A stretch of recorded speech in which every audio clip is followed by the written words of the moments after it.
1940s have been a decade of breakthroughs and developments in medicine and psychiatry. Scientists have developed a new technology to cure mentally ill adults. With the use of electroshocks, the minds of sick patients are being wiped clean, giving them a fresh start. On this blank slate, physicians then imprint a new, healthy personality. Remaking people, shocking them into obedience. This is a story about that powerful idea. In the 1950s, it caught the attention of the CIA. The agency funded a series of experiments. Out of them was produced a secret handbook on how to break down prisoners. The key was using shock to reduce adults to a childlike state.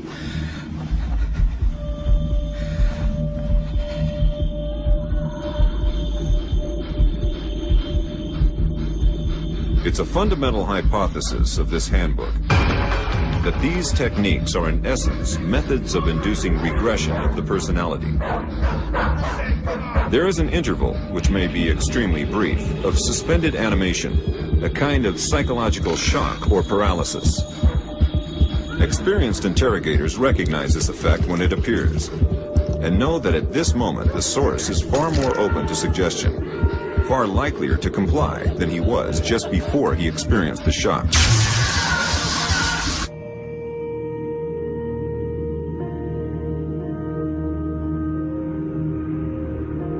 But these techniques don't only work on individuals.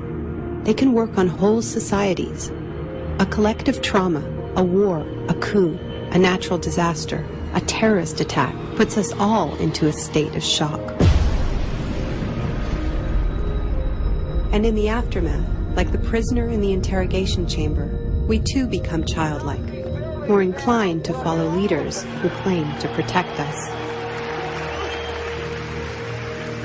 One person who understood this phenomenon early on was the most famous economist of our era, Milton Friedman.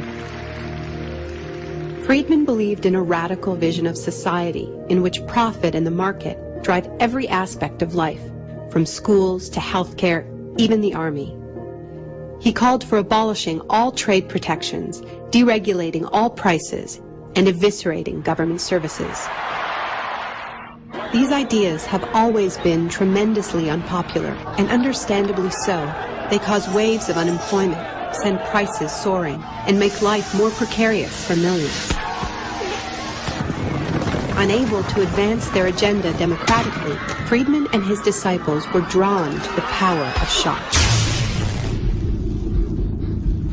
The subject should be rudely awakened and immediately blindfolded and handcuffed. When arrested at this time, most subjects experience intense feelings of shock, insecurity, and psychological stress. The idea is to prevent the subject from relaxing and recovering from shock.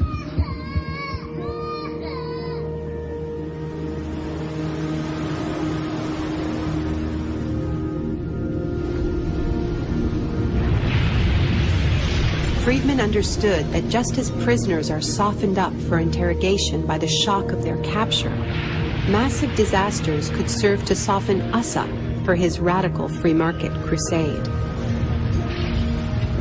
He advised politicians that immediately after a crisis, they should push through all the painful policies at once before people could regain their footing.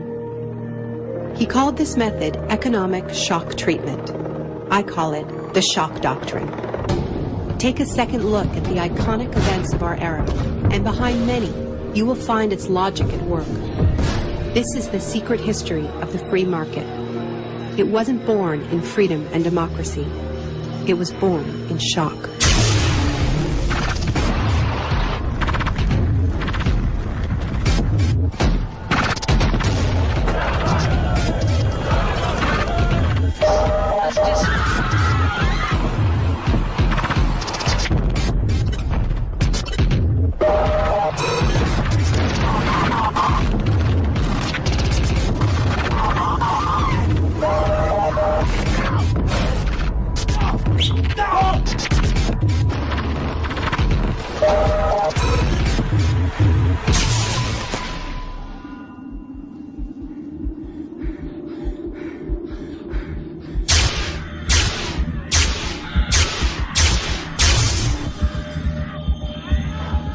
Isolation, both physical and psychological, must be maintained from the moment of apprehension.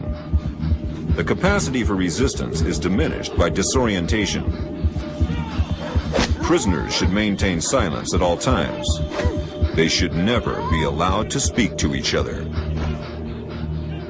There's one other thing I've learned from my study of states of shock. Shock wears off. It is by definition a temporary state. And the best way to stay oriented, to resist shock, is to know what is happening to you and why.